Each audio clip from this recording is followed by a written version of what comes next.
Hello and welcome back to the Tim Foster YouTube channel. Today you find me back in my flat because we are going to talk about my new watch, the Bugatti smartwatch. I ordered this watch around a year ago, I think in July last year, so I'm super excited. I got it I think 2 weeks ago, and I've been using it for that 2 weeks because I wanted to show all of you the watch, but also I wanted to have some user experience because this is the first time that this watch has ever been made.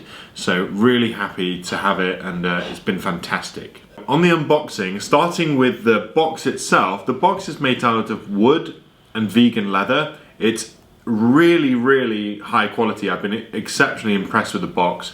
I don't know if you can see kind of the quality of the box on here, but it really looks fantastic. The watch is made by Vita for Bugatti, so they did kind of the software and the engineering from what I believe, and Bugatti did the design, and they've both done a really good job, although there are some slight hiccups which I will get into later. Coming into the inside of the box then, you have the Bugatti front grille as it is. On the back here, again, that's made out of like metal, vegan leather, really high quality materials. And then in the bottom, you have your watch itself.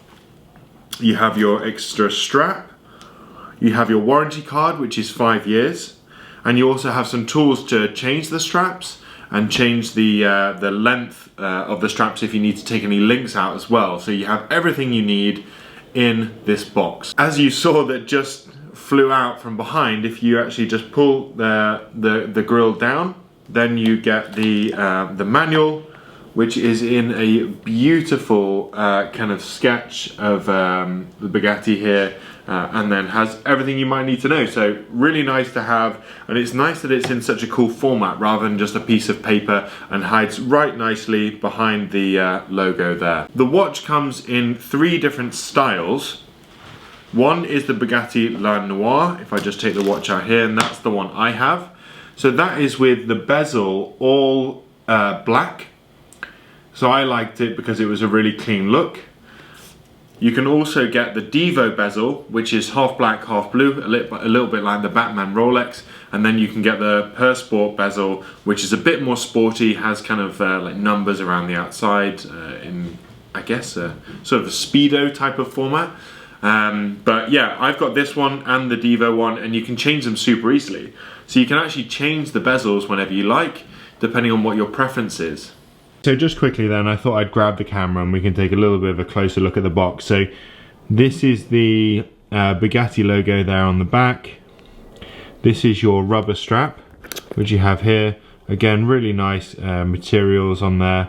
Really happy with how they are. I wore that when I went to my on my run. Wasn't the easiest to get on and off, like, to be honest. It has these like pinchy things on the inside, and you kind of pinch those in, but they are really stiff, which I guess is a good thing so it doesn't fall out, but they are very stiff. So that could be slightly easier to get out, but you know, not too bad. Here's your warranty card, and then underneath the warranty card you have, well, I have my extra bezel that I ordered, which is in here. So this is the Devo bezel, sorry, yeah, the Devo bezel. So it's black and blue. Let's have a look. I've actually never got it out. So this is first time, and I'm gonna break it. No, I'm not. There we go. So we have the black and blue bezel, which I think is going to look really nice, so look forward to trying that one on. And then of course we have the watch itself here, which is looking great. I've taken my polarizer off because it was making it look weird, and I've got this kind of classic watch face on at the moment.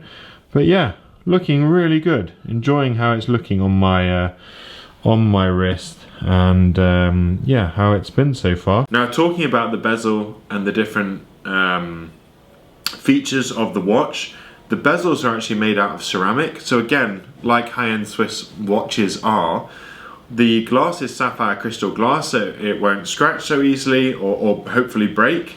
Haven't tested that out. And then the bracelet is titanium, and then the other bracelet is rubber. So really nice high quality materials that I've been really impressed by so far. I have absolutely no complaints about how the watch looks, and the materials of it because, as I said, it's been something that I've been really impressed with. So just some other things about the watch then in terms of its technical stats.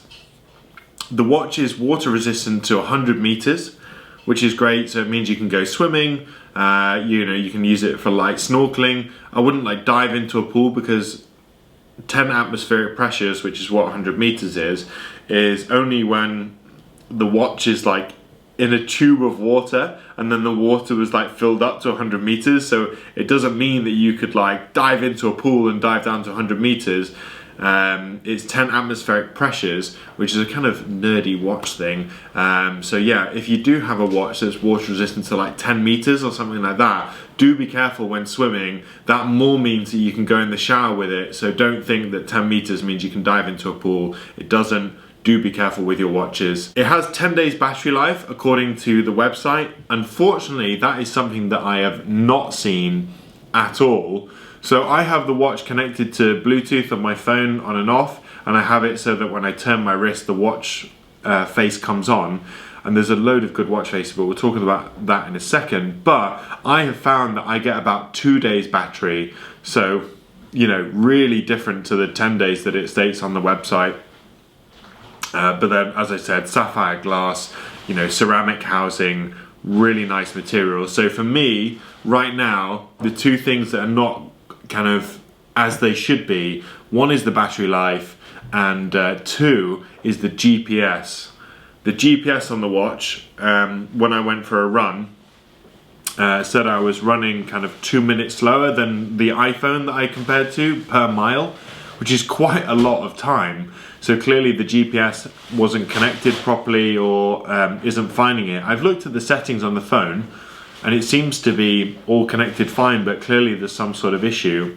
As well, on that run, so the third thing, it said that my heart rate on the run was 240 beats per second, per minute, sorry, which would mean that I'd be essentially blown up. And you know, I'm not the fittest person in the world, but 240 BPM was absolutely crazy high. So there's definitely some feedback that I've given to the developers of the watch about that, to see if there's anything they can do to rectify, because you know they've been really good at replying so far. So hopefully, I mean, right now it says my resting BPM is 85, and I've, you know, been sat down working all day, so I don't think it should be that high either.